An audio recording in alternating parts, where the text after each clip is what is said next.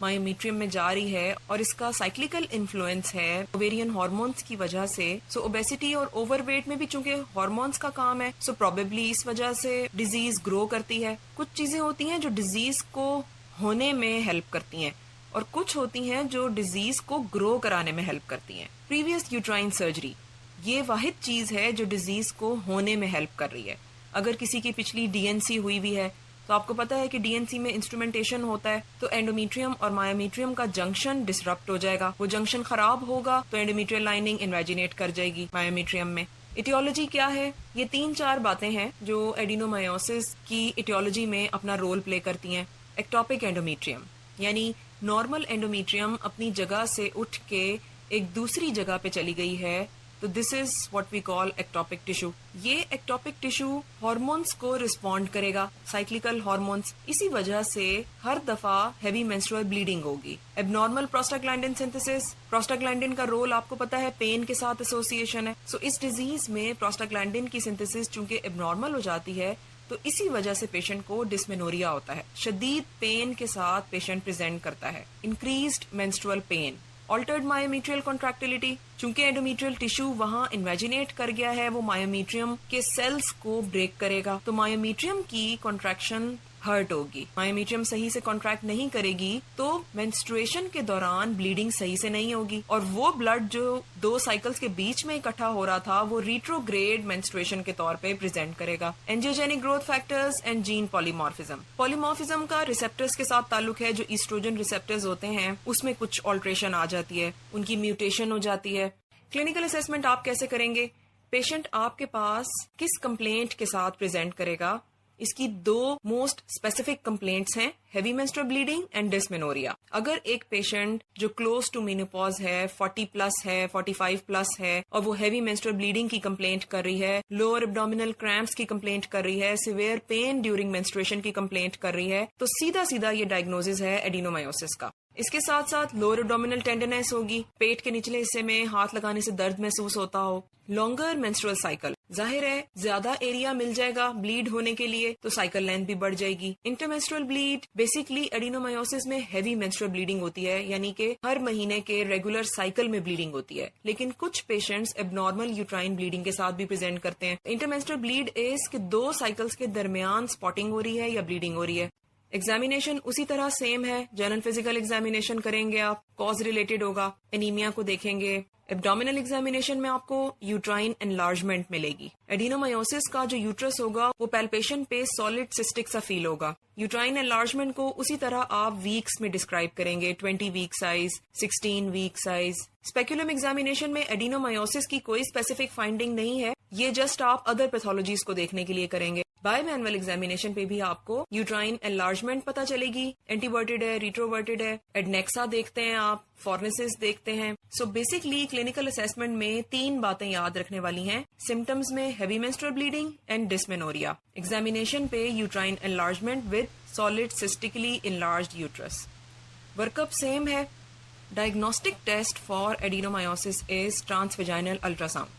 ٹرانسویجائنل ultrasound میں جو ایڈینومایوسس کے کچھ فیچرز ہیں وہ میں آگے آپ کو ڈسکرائب کرتی ہوں. 5-6 کیریکٹرسٹکس ہیں جن کی بنیاد پہ آپ ایڈینومایوسس ڈائگنوز کرتے ہیں.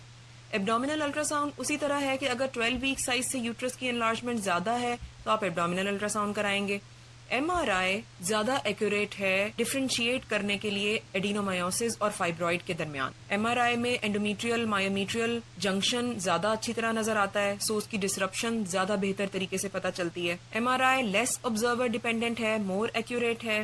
اینڈومیٹریل بایوپسی، چونکہ ایڈینومایوسس زیادہ ایج کے پیشنٹس میں ہوتا ہے، 40 پلس، 45 پلس، 50، تو ایسے پیشنٹ میں کو ایگزسٹنگ میلیگنینسی دیکھنے کے لیے آپ نے اینڈومیٹریل بایوپسی ضرور کرنی ہے. یعنی وہ پیشنٹس جو بلیڈنگ کے ساتھ پریزنٹ کر رہے ہیں اور 45 ایئر سے زیادہ ان کی ایج ہے، تو بے شک آپ اپنا ڈائگنوزس الٹراساؤنڈ سے دیکھ رہے ہیں، لیکن ایسے پیشنٹ کو آپ گھر نہیں جانے دے سکتے جب تک کہ آپ اس کا کینسر کا سسپیشن دور نہیں کر لیتے. اور اس کے لیے diagnostic gold standard is hysteroscopic endometrial biopsy.